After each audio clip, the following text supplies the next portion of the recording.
Bonjour, messieurs et dames.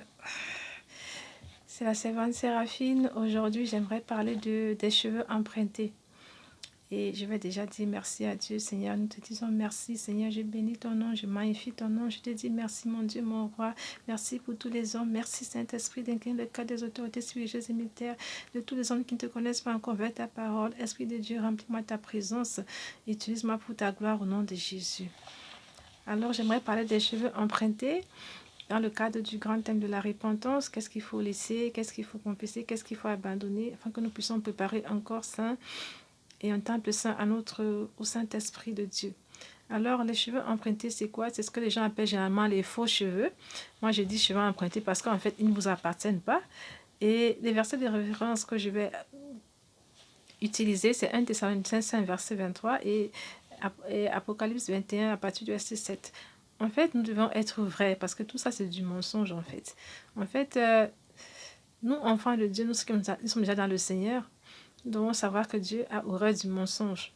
Et les cheveux empruntés, en fait, ils ne vous appartiennent pas, donc c'est du mensonge quand vous les mettez sur vous et vous vous vantez même avec, parce que souvent on voit des femmes, quand elles les portent, ça tombe de côté, elle les redresse comme ça tombe là, elle le regresse comme ça. En fait, que dirait une blanche ou quelqu'un qui a vraiment des cheveux à votre place, qui n'en avait rien et qui sont empruntés? En fait, ça, c'est un peu honteux, en fait. En fait, je me rends compte de tout ça maintenant. Donc, c'est vrai que moi, je n'avais beaucoup de cheveux à cause des défrisages, des pinces, des machins, des teintures. On a tellement bousillé nos cheveux que, franchement, aujourd'hui, si le Seigneur, quand des fois le Seigneur, c'est sûr qu'il pleure au ciel.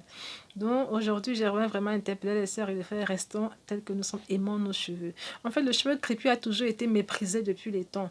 Depuis l'esclavage, la traite négrière, un peu comme la peau noire qui a été méprisée, traitée de sale, les cheveux noirs ont aussi été méprisés. Tellement que les femmes ont été déportées, les Africaines, surtout les Noirs, ont été déportées, qu'elles n'avaient plus de moyens pour les entretenir avec des choses, des plans naturels comme elles le faisaient en Afrique, là où elles étaient en fait. Donc, du coup, elles étaient dans des continents étrangers et c'était pas facile avec le travail qu'elles avaient à faire d'entretenir ces cheveux qui sont attaqués par la teigne et par les poux. C'était pas facile en fait. Donc, du coup, on a vu l'arrivée de la pince et on a vu l'arrivée du fer déjà bouclé. Moi, je me rappelle quand j'avais pris la première communion, on m'avait soufflé les cheveux et avec du fer. C'était pas facile, ça brûlait les oreilles. Mais on voulait être comme ça, on disait c'était bien, les cheveux qui ne sont pas bien, il faut les tirer, il faut les souffler. Et après, on a vu l'arrivée des pains à lisser, des pains céramiques, après du défrisage chimique en fait aussi, qui est beaucoup utilisé aujourd'hui. Et tout ça affaiblit vraiment nos cheveux.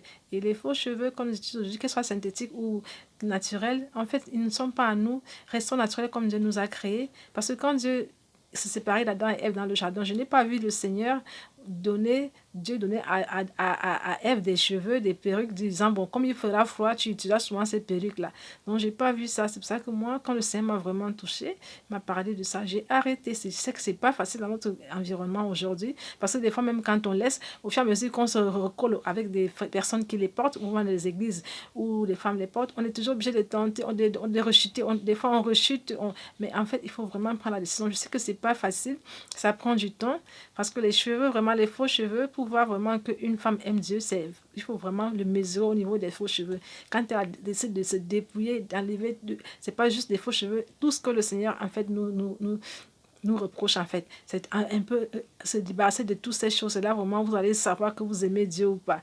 Et vraiment, moi, j'incite beaucoup de femmes, au lieu de dire juste de bouche qu'elles aiment Dieu, mais de le montrer vraiment. Parce que quand vous faites ça, en fait, le Seigneur, il sait que vous ne l'aimez pas en fait. Et que même si vous n'avez pas entendu ce message de lui, venant proprement dit, vous avez entendu quand même des témoignages autour de vous, parce que j'entends souvent les femmes dire, oui, Dieu ne m'a pas dit ça, est-ce que Dieu a dit ça, c'est pas vrai, c'est pas biblique, c'est pas ceci.